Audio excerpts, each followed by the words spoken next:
Hello, friends and lovers. Today we are doing the unpopular opinion book tag. This is a booktube OG tag that I personally have been watching for I think 15 years. I don't know. Whenever it was created, I was clocked in.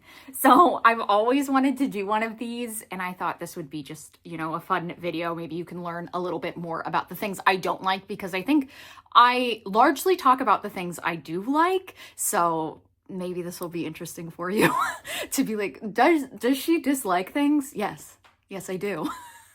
I feel like I do have strong opinions. It's just usually if I'm filming a vlog for something, it's because I was looking forward to it, But anyway, let's dive in. So question number 1 is a popular book or series that you don't like. So for this, there's quite a few. So I really didn't like Caraval by Stephanie Garber, and I ended up liking her Once Upon a Ever After series or whatever that one was. And then anything by Carrie Maniscalco. She writes books that I theoretically should work for me, but don't. I don't know what's wrong, but yeah, she never works for me. I try, and her characters, all of her male love interests end up giving me the ick, and that's usually why I DNF. I've actually only finished one of her books. All the other ones I've tired because I was gaslighting myself into thinking maybe I could like them. But more recently, I did DNF Direbound, which I equated to it being a Fourth Wing knockoff from the Dollar Tree. So if that tells you how I feel about it. And then I also don't like, oh God, what is it? I wrote this one down. What don't I like? Oh yeah, I really didn't like Silver Elite. It was stupid.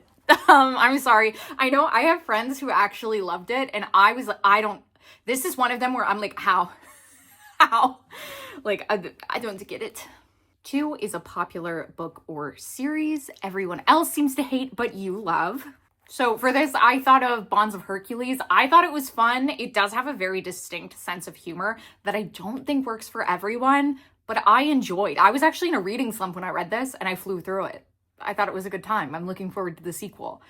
And then the next one is, I'm thinking The Atlas Six, because I feel like a lot of people feel like Olivia Blake's writing doesn't work for them, and I totally get it. That was one of the things I felt like I had to literally push myself through in order to enjoy, but overall, I love this. I mean, I own 3 copies of it, so maybe I like it. And I feel like in recent years, it's I see a lot of hate for The Cruel Prince. She's the OG. She is my star in my sky, the sun when I wake up in the morning. Everything comes back to her. I only own 8 copies. I'm normal and well-adjusted. Number 3 is long, so sorry, I'm gonna read it from my iPad. A love triangle where the main character ended up with a person you did not want them to end up with, or an OTP that you don't like. I feel like this one was really hard for me. So I feel like I don't love Zayden Ryerson from Fourth Wing. I like the books because they're fun, but I don't necessarily I don't like his broodiness. I don't like his, you should be asking the right questions. I don't care. If a man can't talk to me, don't talk to me, If you can't, don't. Just go away. I feel like my most controversial opinion is that I am Team Gale from the Hunger Games. I mean, ultimately, I'm Team Katniss should get therapy after. But actually, when I read the books, I didn't like Peeta really at all, and he didn't really do anything for me. It was actually the books and Josh Hutcherson that made me like him. So I do like him in the movies, and I ship them in the movies. But when it came to the books, high school age Jana wanted Gale. So it is what it is, and I won't apologize for being who I am, So number 4, we have a popular book or genre that I don't reach for, and that's anything nonfiction. I maybe read 1 nonfiction a year. I just don't find myself reaching for it, and I don't really do self-help.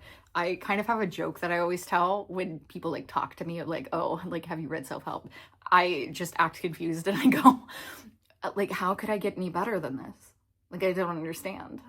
And then number 5 is a popular or beloved character you do not like.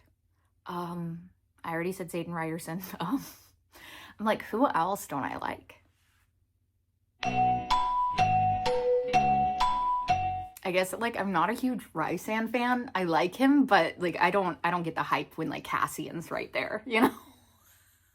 A popular author you just can't get into. Well, Carrie Maniscalco, but also anything Brandon Sanderson. I don't want it. I don't know. I just don't want it. I tried Mistborn. I think I read 60 pages and I put it down and I never picked it up again. So I feel like that's very telling.